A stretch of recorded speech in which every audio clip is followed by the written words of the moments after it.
Programa de Emergência Social.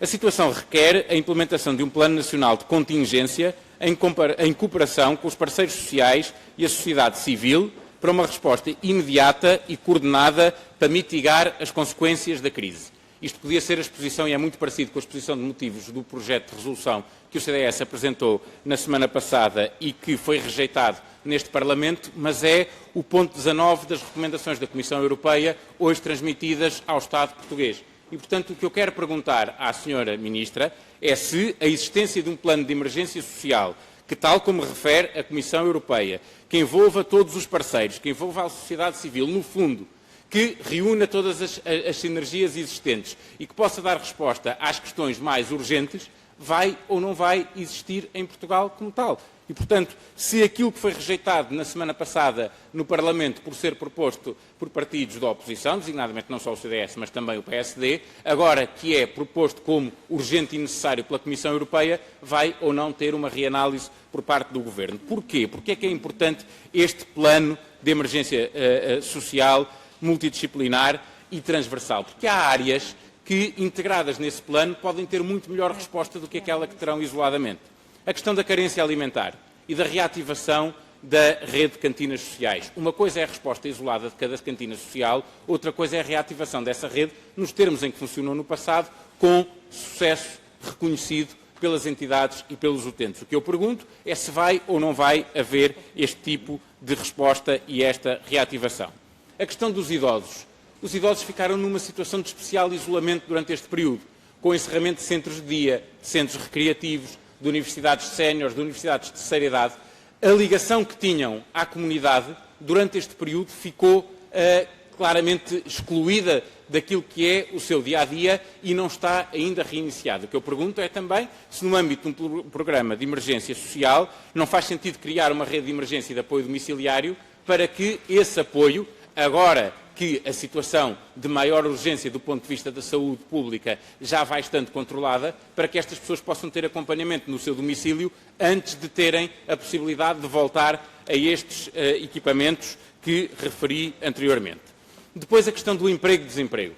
Soubemos hoje dos números do desemprego, mas também sabemos que os dados mensais, os últimos dados mensais, revelam que a taxa de cobertura do subsídio de desemprego diminuiu como nunca tinha diminuído de um mês para o outro desde 2011, de 56% para 51%. E, portanto, na altura de maior urgência, dá-se o caso de nós termos uma taxa de cobertura mais baixa, que caiu, e dá-se o caso até, corrigindo aqui o que foi dito pelo Sr. Deputado José Soeiro, não foi no governo anterior ou anterior que a taxa de cobertura foi mais baixa. A taxa de cobertura mais baixa registrou-se em 2016 e foram 43% durante 3 meses. Portanto, não foi no governo, não foi nem durante o período da Troika, nem foi durante o governo PSD-CDS, foi durante o anterior governo do Partido Socialista durante 3 meses. Apenas o registro para corrigir aquilo que estatisticamente é facilmente comprovável. Agora, o que releva não é isso. É que nós vamos ter claramente um problema de desemprego e vamos ter um desafio relativamente ao emprego a seguir. A questão da formação profissional já aqui foi colocada.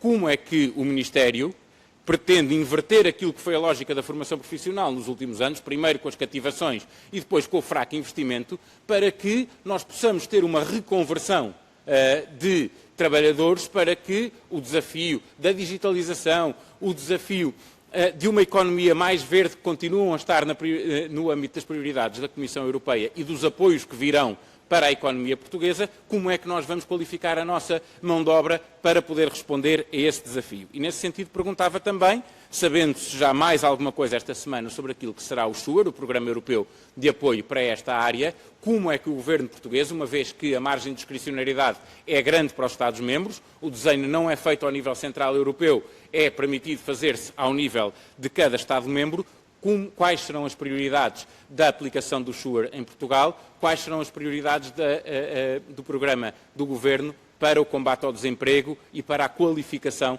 de trabalhadores para podermos recuperar emprego.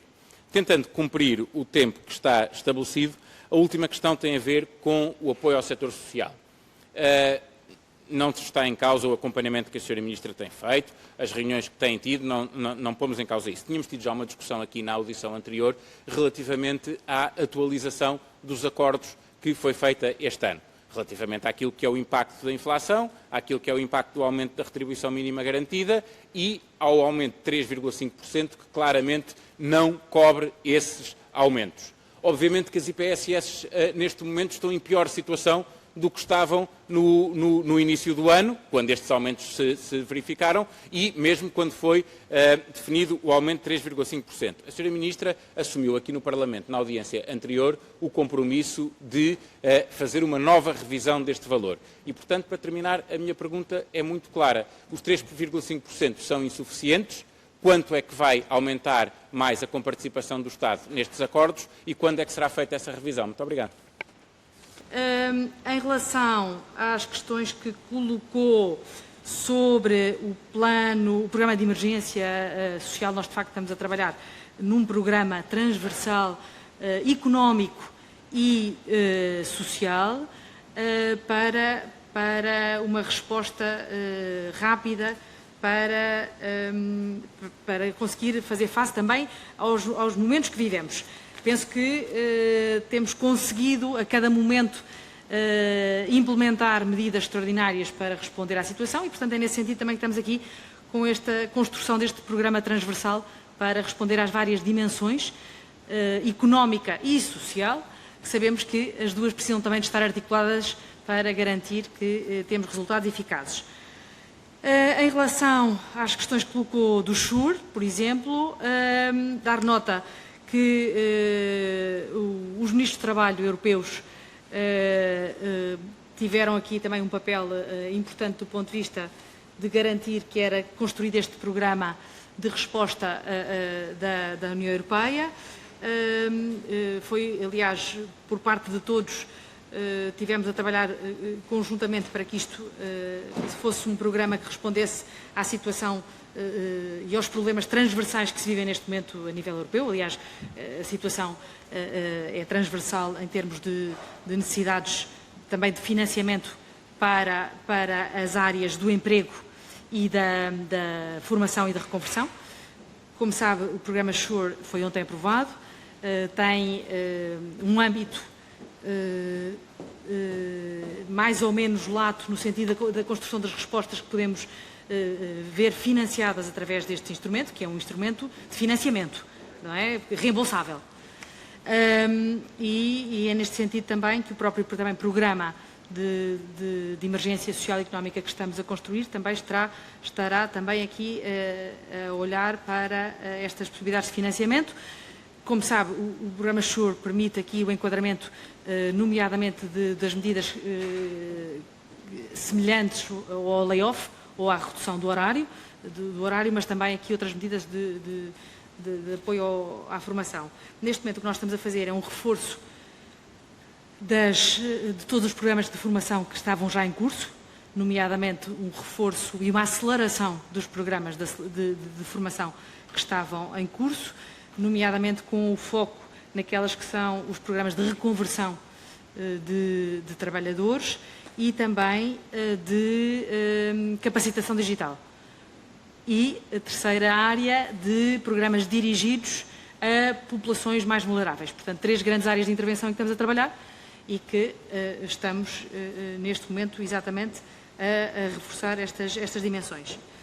Em relação à questão que colocou do acordo de cooperação,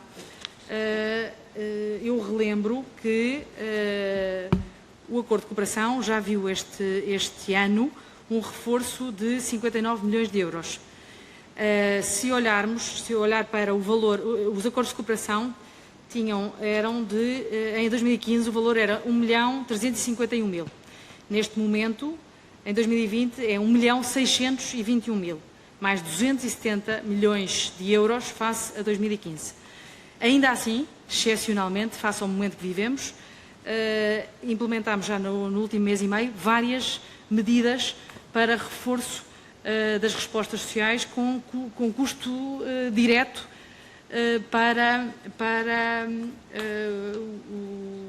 no âmbito das respostas sociais, quer através do acordo, fizemos protocolos especiais com o setor social, por exemplo, para a reabertura das creches, 4 milhões de euros. Fizemos um protocolo específico só para ajudar a reabertura das creches neste trabalho articulado, conjunto, para ajudar as IPSS a retomarem e reabrirem as creches. Mantivemos os acordos de cooperação, mesmo nas situações em que as respostas sociais estiveram suspensas. Só isto envolveu 53 milhões de euros, para termos noção, muitas vezes, do que isto representa de esforço público. Mas, naturalmente, com esta grande preocupação de ajudar as instituições a passar este momento. O nosso objetivo também é manter vivas as instituições e mantermos este trabalho em conjunto vivo.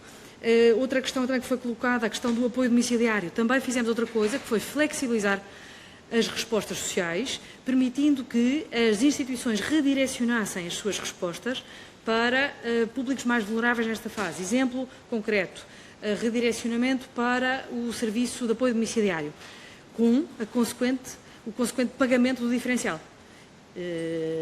Estes reforços de 125 milhões de euros traduzem todo este esforço que foi assumido, aliás, através de um programa que fizemos, numa portaria em que consagramos todas estas medidas. Portanto, eu acho que foi fundamental ter havido esta capacidade de resposta rápida também para as instituições conseguirem, nesta fase, responder a estas respostas que têm que ser conjuntas, mais uma vez, de todos, mas aqui claramente o Estado também a assumir muito o custo desta manutenção destas respostas.